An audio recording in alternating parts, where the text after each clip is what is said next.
안녕하세요. 삼성서울병원 유튜브 구독자 여러분, 여러분의 건강 MC 남혜정입니다. 이번 시간은 이 축구나 농구와 같이 격렬한 스포츠를 즐기는 분들이 주목해서 봐주셔야 할 것 같은데요. 이 방향 전환이나 점프가 심한 운동을 하다가 다치는 경우가 많다는 이 부위.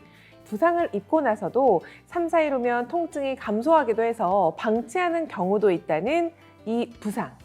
하지만 적절한 조치를 하지 않으면 무릎 관절에 치명적인 문제를 불러올 수도 있는 십자인대 파열에 대해서 교수님과 함께 이야기 나눠보겠습니다. 교수님, 안녕하세요. 네, 안녕하세요. 삼성서울병원 정형외과의 이대희입니다. 네, 교수님 반갑습니다. 십자인대 파열, 운동 좋아하시는 분들은 물론이고요. 또 그렇지 않은 분들도 스포츠 중계 등을 통해서 한 번쯤은 접해보셨을 것 같은 부상인데요. 그래도 이 십자인대란 무엇이고 십자인대 파열은 어떤 부상을 말하는 건지 정확하게 알고 넘어가야 할 것 같아요. 십자인대는 우리 무릎 관절 가운데 십자로 교체하는 인대를 말하죠. 전방과 후방 십자인대 두 개로 나눌 수가 있게 되겠는데, 두 개 인대 중에서 좀 더 손상이 심한 거는 이제 전방 십자인대입니다.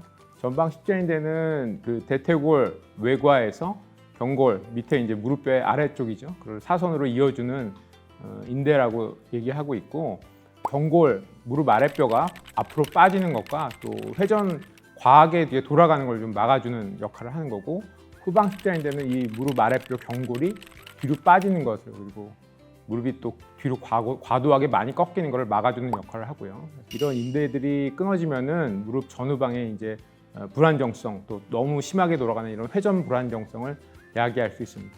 네, 아주 중요한 기능을 하고 있네요. 그런데 어떤 경우에 그런 손상이 좀 발생할 수 있는지 궁금하고요. 또 부상 후에 어떤 증상이 나타나는지도 궁금해요. 네, 앞에서 설명해 주신 것처럼 보통은 격렬한 스포츠 중에 발생하는 경우가 많습니다. 특히 농구, 축구처럼 갑작스러운 방향 전환이라든지 착지, 그다음에 과도한 꺾임 등이 발생하는 상황에서 주로 발생합니다. 한마디로 넘어지면서 무릎이 과하게 뒤틀리면서 발생한다고 생각하시면 되겠습니다. 얘기만 들어도 통증이 어마무시할 것 같아요. 그런 갑작스러운 방향 전환이나 점프 등을 해야 하는 상황이 자주 있는 축구나 또 농구에서 십자인대 손상이 좀 자주 발생할 수 있을 것 같아요. 방향 전환이나 점프가 심한 운동을 하다가 다치는 경우가 가장 많고, 겨울철 스키도 대표적으로 많이 전방 십자인대 파열이 발생하는 운동이 되겠습니다. 네, 이 부상을 입었을 때 어떤 증상들이 좀 나타날 수 있나요? 이 관절과 관련된 부상이기 때문에 좀 뚝소리가 나거나 그런 무서운 소리로 좀 통증을 알 수 있을 것 같아요. 소리가 나는 경우도 있고, 그거를 이제 느끼는 경우도 있고, 들리는 경우도 있습니다. 손상 초기에는 동통이 심하고, 또 부종, 무릎이 많이 붓고, 그래서 걷기가 불편하고 또 잘 굽어지지 않는 증상이 있습니다. 그렇지만은 통상적으로 한 3에서 4일 정도 시간이 지나면서 부기가 가라앉기 때문에 어느 정도의 통증이 감소해서 일상생활도 가능한 경우도 있습니다.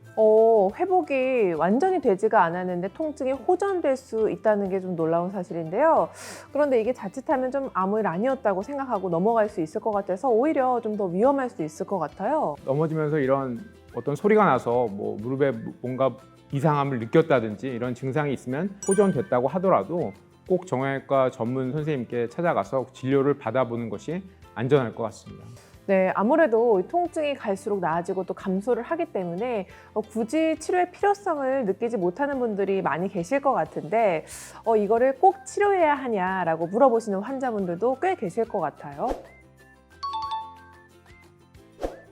다치고 나서 수일, 수주가 지나면 통증이 감소하고 없어지는 경우가 왕왕 있습니다. 그래서 이런 질문을 하는 환자분들이 계신데, 하지만 젊고 건강한 사람에서 전방 십자인대 완전 파열이라면 수술적 치료를 해야 되는 것이 이제 교과서적인 얘기라고 할 수 있겠습니다. 만약에 치료를 받지 않는다면은 파열이 없던 반월상 연골판에도 2차적인 손상 생겨서 또 조기 퇴행성 관절염 이런 것들이 생길 수 있기 때문에 적절한 시기에 수술을 받는 것 중요하다고 할 수 있겠습니다. 혹시 수술을 하게 된다면 수술은 어떤 식으로 이루어지게 되나요? 인대가 파열된 거라서 이 손상된 인대의 역할을 대신하는 이 무언가가 필요할 것도 같다는 생각이 드는데요.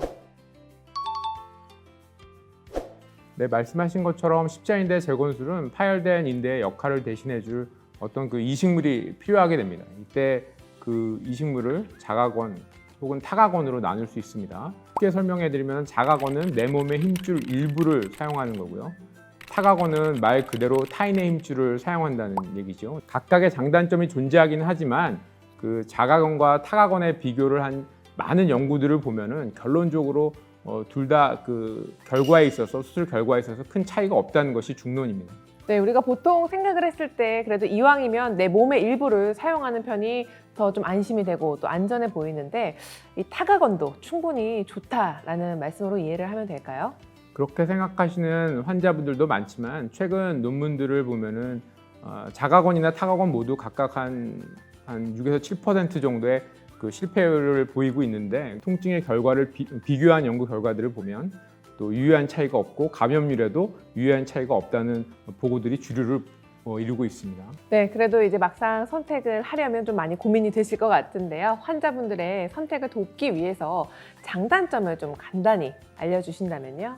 각각 장단점을 좀 더 자세히 살펴보면은 자가건은 일단은 자기 거기 때문에 면역 거부 반응이라는 게 좀 적을 거고 자기의 생착이라고 그러는데 인대화가 좀 더 빠르다는 장점이 있습니다. 그렇지만 건을 채취하는 시간이 좀 걸리고 환자 특징에 따라서 충분한 인대가 채취되지 않는 경우도 많아서 사실은 타가건을 섞어서 쓰는 경우도 많습니다. 반면 타가건은 이제 다른 건을 채취하는 수술 시간을 줄일 수가 있다는 장점이 있고 그 건을 채취함으로써 발생하는 어떤 기능 저하를 또 막을 수 있는 장점이 있죠. 그렇지만은 비싸다는 단점이 있고 이론적으로는 감염의 위험성이 좀 높다고 하지만 실제로 보면은 그렇게 큰 차이는 없는 것 같습니다. 아, 그렇군요. 이 자가건이라고 무조건 더 좋고 타가건이라고 안 좋다 뭐 이런 것이 아니라 각각의 장단점이 뚜렷하게 있고 이것을 좀 잘 고려해서 결정하시면 될 것 같습니다. 그러면 교수님 이제 수술을 받은 후의 상황도 걱정이 되실 것 같아요. 재활이나 다시 운동을 할 수 있는지 많은 분들이 궁금하실 것 같은데요. 십자인대를 다치시는 분들이 주로 이제 축구나 댄스 등 이런 격한 운동을 좋아하고 활동성이 높은 젊은 환자분들이 많다 보니까 자연스럽게 재활에도 많은 관심을 가집니다.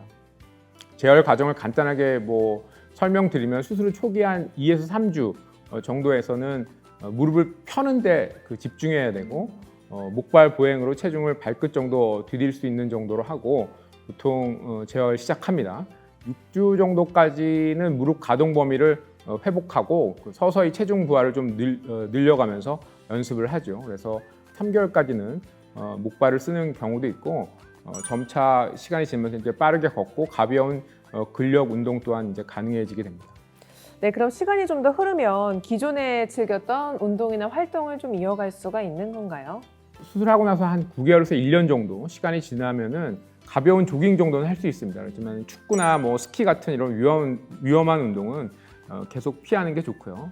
왜냐하면 수술을 아무리 잘해도 원래 정상적인 무릎 인대로 돌아가는 것이 아니기 때문에 운동 선수가 아니라면은 재팔의 가능성을 항상 염두에 두고 운동의 강도를 줄이거나 위험성이 낮은 종목으로 변경하는 것이 현실적으로는 가장 좋습니다. 아, 그렇군요. 오늘은 이 격렬한 운동이나 활동 중에 입을 수 있는 부상, 십자인대 파열에 대해서 교수님과 자세히 알아봤는데요. 우리가 아무리 성공적인 수술을 하더라도 한 번 다친 인대는 원래 다치기 전으로 좀 돌아갈 수가 없는 만큼 운동이나 활동을 하실 때는 안전을 최우선으로 즐기셨으면 좋겠습니다. 오늘은 여기서 마무리하겠습니다. 삼성서울병원 구독자 여러분들이 모두 건강해지는 그날까지 건강 인사이트.